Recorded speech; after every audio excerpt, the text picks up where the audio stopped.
Toyotomi Hideyoshi, the man who built the great castles of Japan, left us with a final poem. 何話のことも夢のまた夢 As the dew falls, so the dew fades. My life is like a dream within a dream. Even for a ruler of nations, he understood that life is made of vanishing moments. It was this realization that gave birth to Ichigo Ichie. The truth that this exact encounter will never happen again. Today, we aren't just sewing, we are capturing a memory. I'm thinking of the deep indigo sea I saw in Karatsu. The water was a color I can never truly describe. A blue that shifted with every wave. In Japan, we believe objects carry their history into their next form. These worn denim pieces aren't waste. They are fragments of time. Each one has a soul that has traveled through years to meet my needle today. Our goal today is to create a journal cover inspired by those Karatsu types and the people I met along the way. The old lady selling fish at the market. The gentleman who spent hours showing me the castle ruins, and the potter who shared his coffee.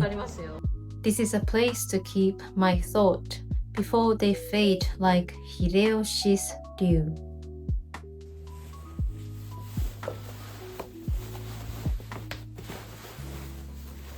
Well, before we go any further into today's journey, I have little piece of news to share.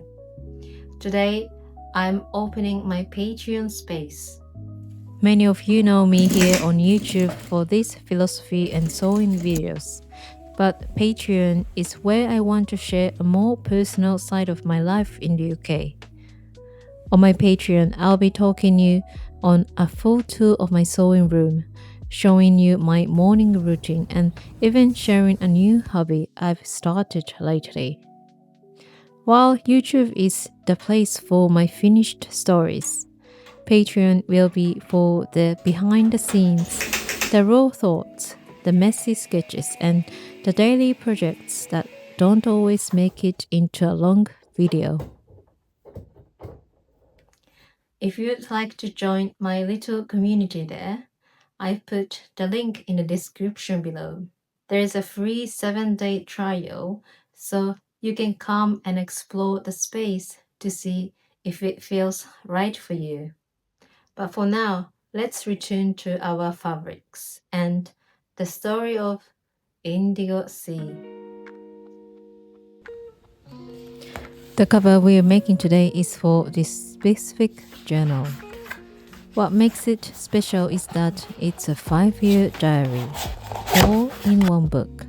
I actually started this particular journey 4 years ago, but I'll tell you more about that story at the end of the video. For now, let's look at the foundation. I'm starting with a piece of fusible interfacing to which I'll be sewing my scraps. To get the right size, you need to measure the widths of the front cover, the spine, and the back cover. Then add an extra 8 cm for each of 2 inside flaps, plus another 3 cm for the seam allowances. For the height, simply take the vertical length of the journal and add 2.5 cm for the seam allowance. Once we have our base ready, we can begin the sew of the work.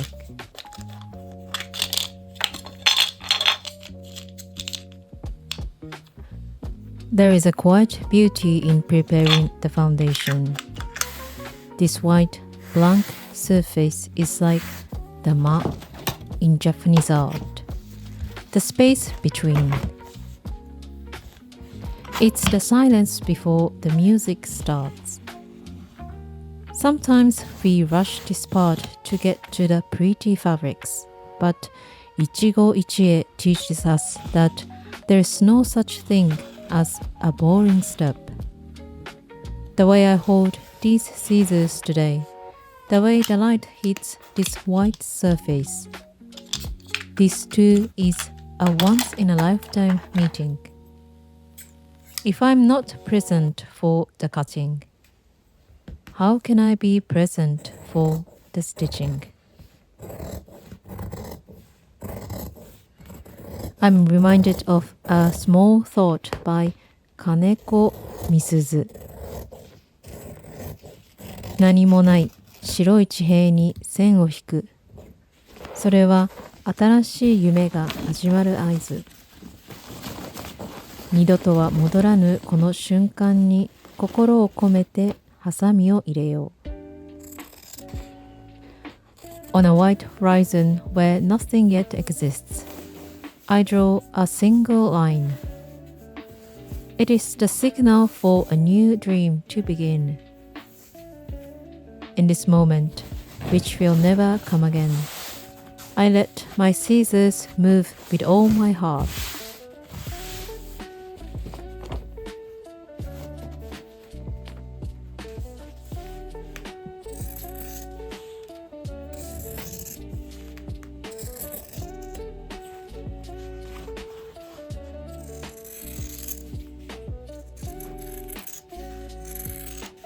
This interfacing will soon be invisible, hidden forever beneath the indigo scraps. But just because something is hidden doesn't mean it isn't vital.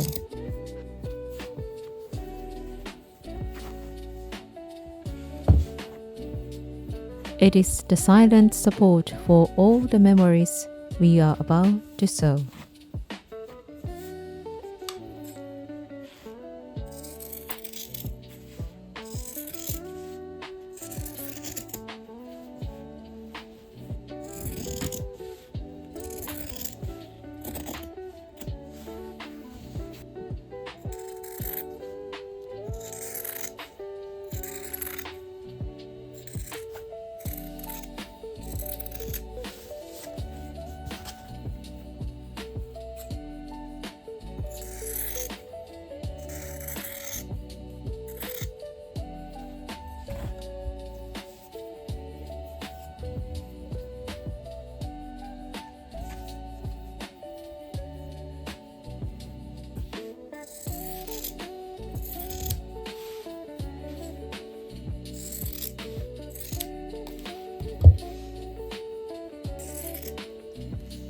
Before I begin stitching, I take a moment to arrange the fabrics, placing each piece side by side, testing balance, texture, and tone.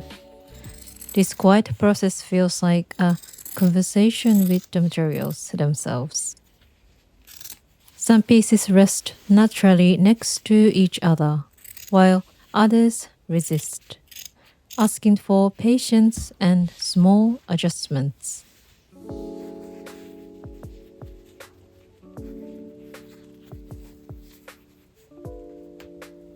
The sunlight shifts across the floor, catching the weave of the fabric, and I realize this exact moment will never come again.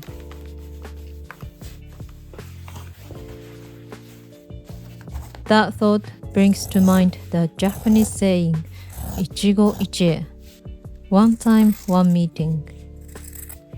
Though often associated with Zen, it actually comes from the spirit of Chado, the way of tea. The phrase is said to have originated from the teaching, treat each encounter as a once-in-a-lifetime meeting. Even if you were to gather the same people again, you could never return to the same moment.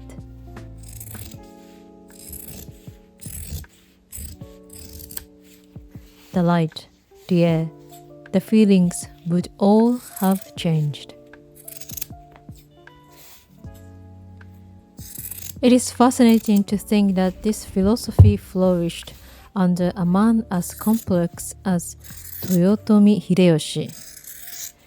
He was a man of immense contradictions.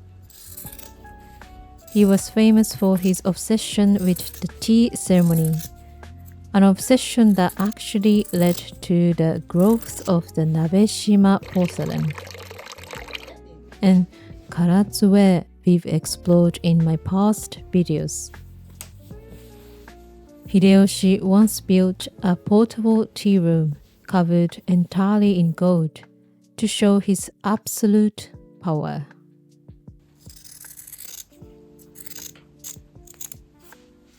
Yet he also appreciated the quiet beauty of a tea house made of simple bamboo and sash. He lived in the tension between simmering gold and the humble spirit of wabi-sabi. He understood that whether a room is made of gold or glass, the human encounter inside is exactly the same. A dream within a dream.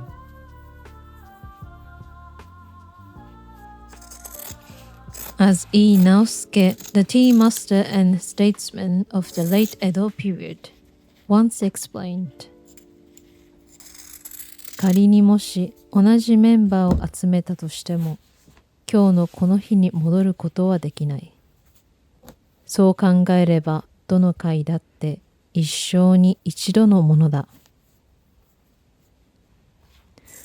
だからもてなす方は万事に心を配っていささかも粗末さがないよう尽くすし、もてなされる方も二度とは来ない回であるとわきまえて、趣一つもおろそかにせず心に感じる、そういうことを一期一会というのだと。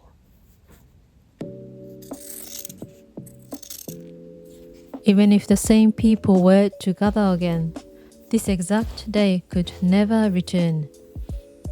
Every meeting, therefore, is once in a lifetime. The host must devote complete attention to every detail, ensuring nothing is done carelessly. The guests, too, must understand that this meeting will never come again and approach every moment with sincerity and presence. This is what it means to live Ichigo Ichie.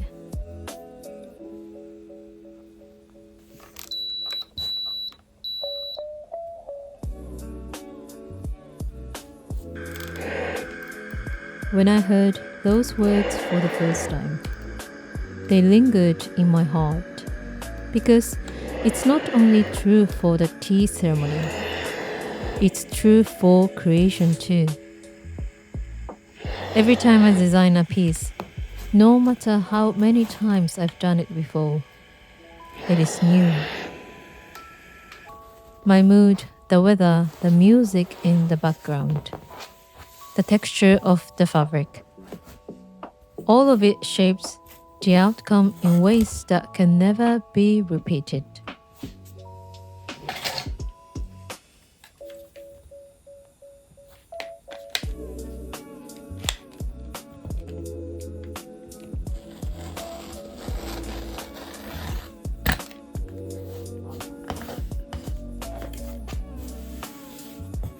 A poem by Miyazawa Kenji.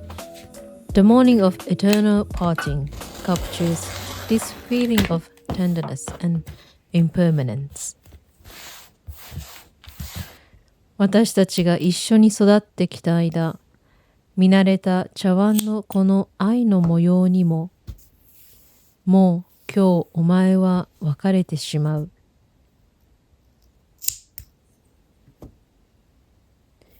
As we grew up together, even the familiar indigo pattern on this teacup, today, you part from it. This poem expresses the profound grief and sense of loss experienced by Kenji as he watched his sister pass away while bedridden.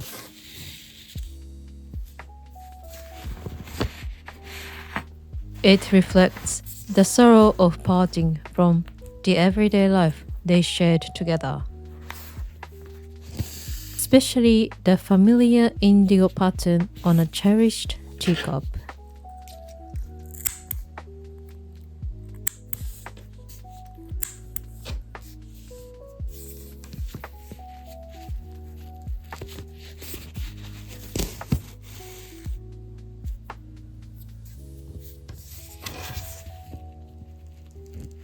Through this image, the poem conveys the deep sadness and sense of permanent farewell, 永結, brought by his sister's death. These lines speaks softly of farewell, not in sorrow but in gentle acceptance. Even the most ordinary, familiar things, a teacup, a piece of fabric, a thread, hold traces of the moments we've shared with them.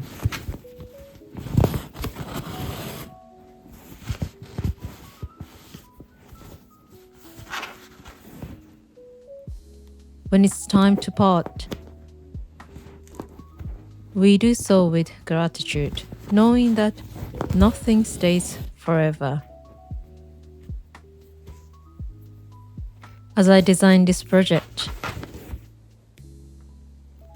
a journal cover made from fragments of cloth, I think of Ichigo Ichie and these words by Kenji.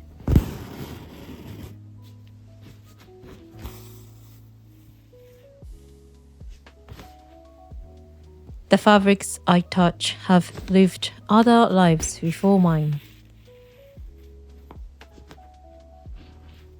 The denim once projected someone's daily movements. The silk once brushed. And now here they are, meeting again under my hands in this single moment.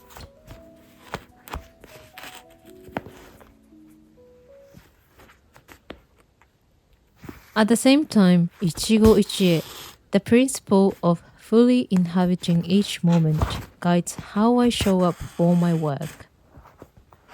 Every time I prepare materials, arrange fabrics, or design a new layout, I immerse myself completely.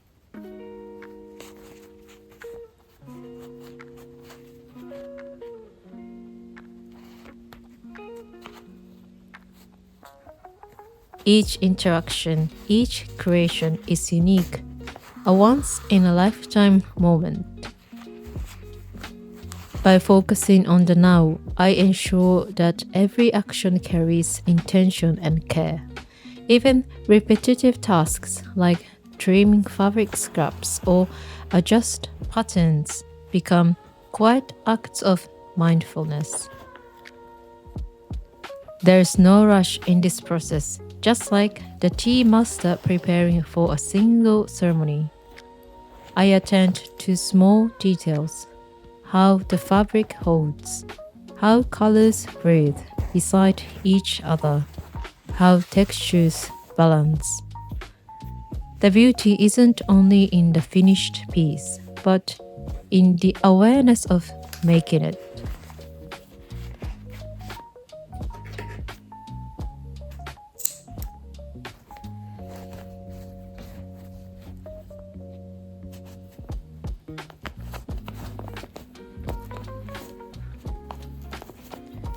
I also want to talk to you about a story that often comes to mind when I think about the weight of our memories. It's a famous Japanese story, a story many of us in Japan grew up with. The Cat Who Lived a Million Times by Sano Yoko.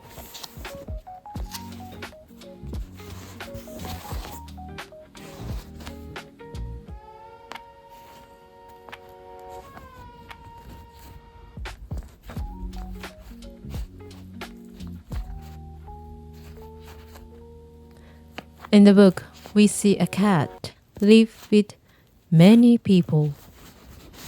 When he lived with a king, he said, I hate kings. With a sailor, he said, I hate the sea. With a magician, he hated the circus.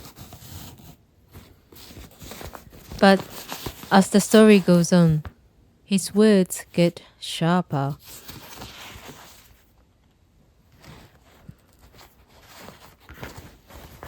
By the time he is a thief's cat or a lonely old woman's cat, he says, I absolutely hate them.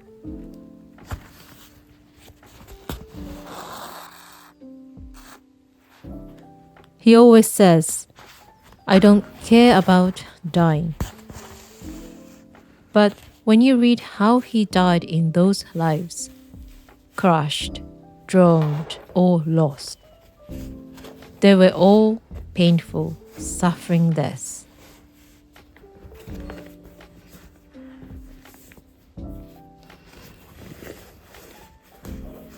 I've often thought that perhaps he wasn't indifferent at all. Maybe it was just too hard to stay hopeful. He told himself he didn't care just to survive the trauma of constant parting. He decided to hate everyone else because loving them only led to a painful end. He was protecting himself with a mask of, I don't care.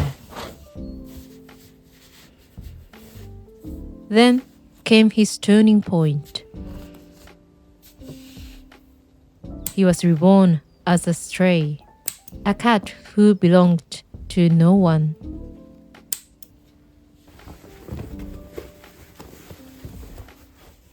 Every female cat wanted to be his bride. They brought him large fish as gifts to impress him, but he ignored them all, except for one, a white cat who didn't look at him at all.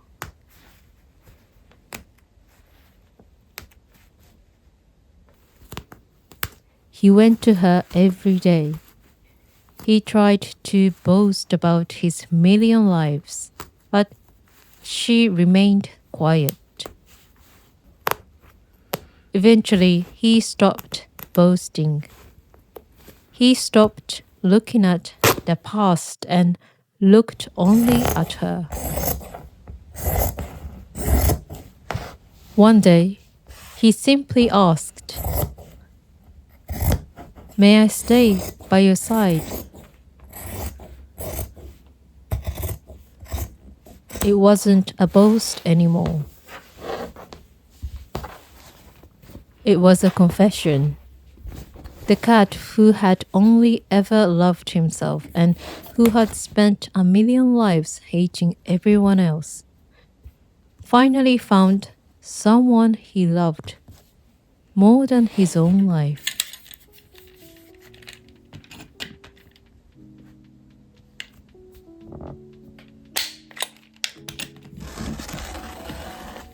For the first time, he found someone he wanted to live with forever.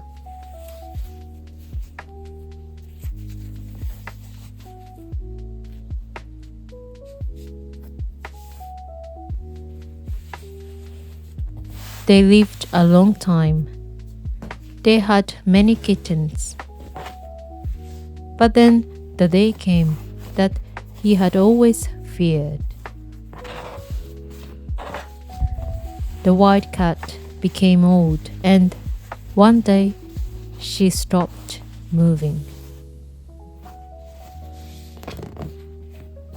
I found it so moving that the book stops using the word died here.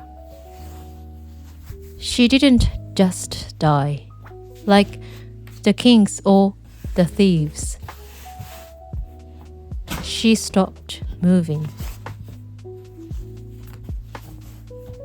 It's such a tender, personal way to describe losing someone you love.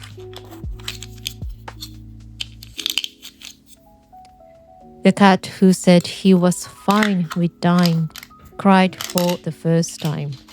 He cried 1,000,000 times without stopping, because now death wasn't just a painful event. It was a permanent farewell to the only thing that made his life real.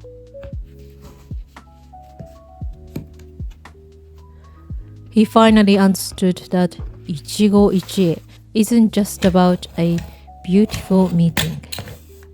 It's about the courage to love something even though you know you will lose it.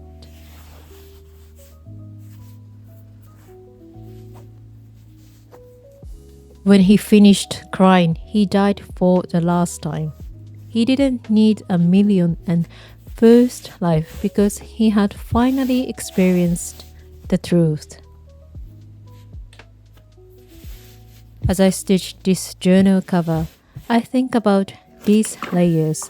Like the cat, these fabrics have had many lives before they came to me. They might have been hated or cast aside as scraps, but here, in this moment, I'm choosing to love them. I am asking them, may I stay by your side? As I turn them into something new.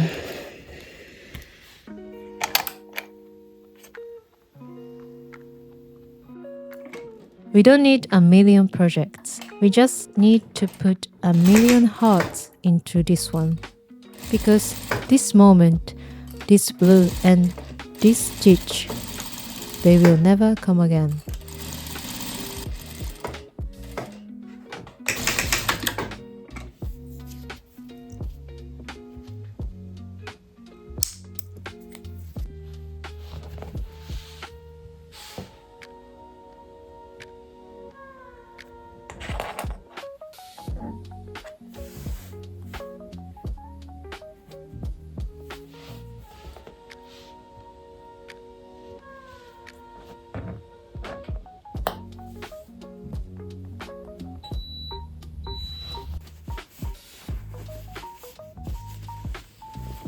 As I reach the final stages of this project, my thoughts turn to Miyazawa Kenji's masterpiece, Night on the Galactic Railroad.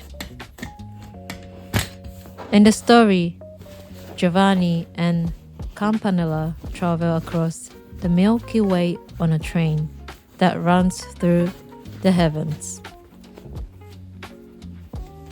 The sky they see isn't just black.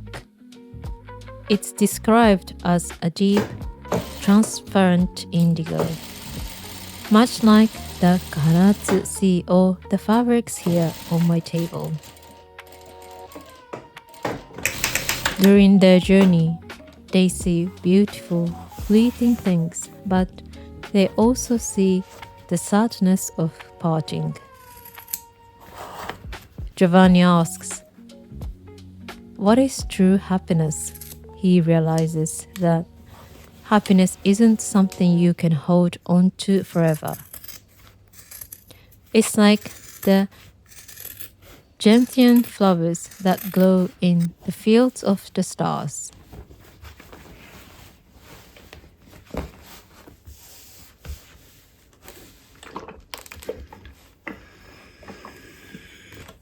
They are beautiful precisely because they are part of a journey that must eventually end.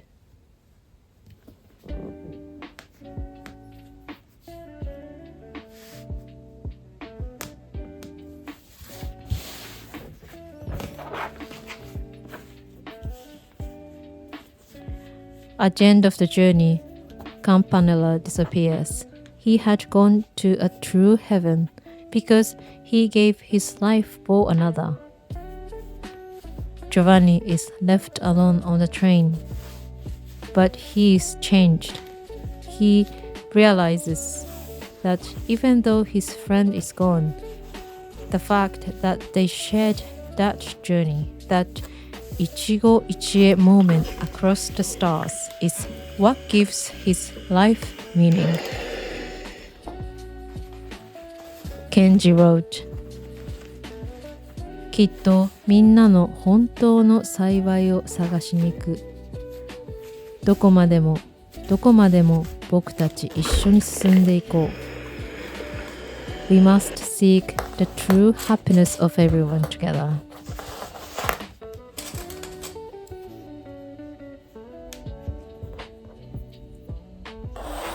I feel that as I finish this journal cover, this indigo fabric was a piece of someone's life once. The old lady at the market, the potter, the gentleman at the ruins, they were all passengers on my Galactic Railroad for a day. We met, we shared a moment of light, and then the train moved on.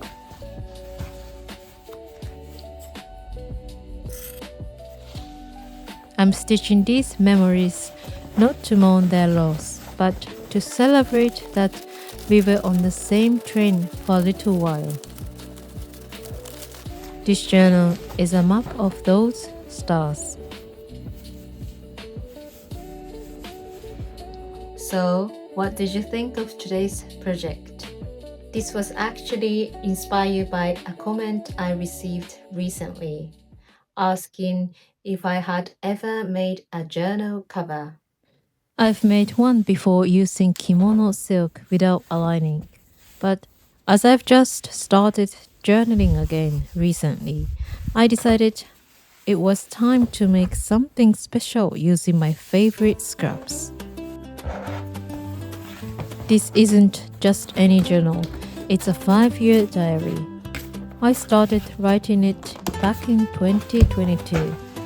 It was right when I was moving to the UK, and I wanted a place to capture all those raw feelings and big changes.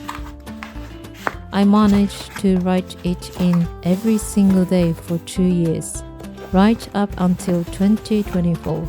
But then, as the kimono business grew and I became busier with social media, I stopped. I told myself that my posts were my diary.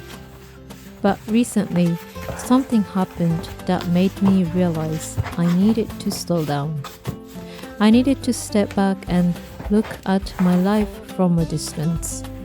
So I picked up my pen again. Luckily, this journal has pages that go all the way to 2027. So for the next few months, I'll be spending my time with these pages and this new cover. Over on my Patreons, I share the behind the scenes of my projects and the bits of my life that don't always make it into these philosophy videos. It's where I talk about what's really on my mind each week. Again, it's free for the first 7 days, so do come and say hello if you'd like. Now I wonder, what should we make next? If you have any ideas, do let me know in the comments. Until next time, let's go in search of true happiness together. またね。